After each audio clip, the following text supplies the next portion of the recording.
রান্না বান্না হয়ে গেছে? হ্যাঁ, আজকে সব কমপ্লিট। শনিবার, আজকে তো নিরামিষ। নিরামিষ হলে কি খাবে? তোমার তো বড়া ভাজা সবই থাকে মেনুতে। হ্যাঁ, নিরামিষের দিন একটা বড়া তো করতেই হয়। আর আমি বাটা ভালোবাসি, বাটা তো অন্য অন্য দিন এত মাছের রান্না করি সেদিন আর হয় না। দেখ যাই হোক, আজকে করেছি।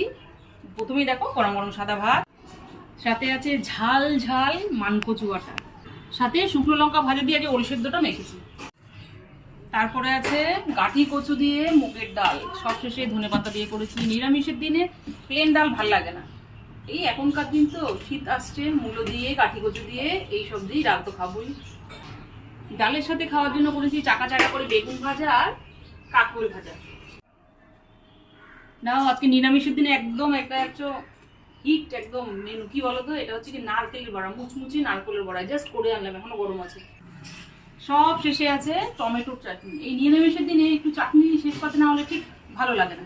এই হলো নিরামিষের দিনে একদম তৃপ্তিদায়ক মেনু। মেনুটা কেমন আছে তোমরা কিন্তু কমেন্ট করে অবশ্যই জানাবে। আজকের মতো এই পর্যন্ত, আবার দেখা হবে নতুন কোনো ভিডিওতে। ততক্ষণের জন্য টাটা।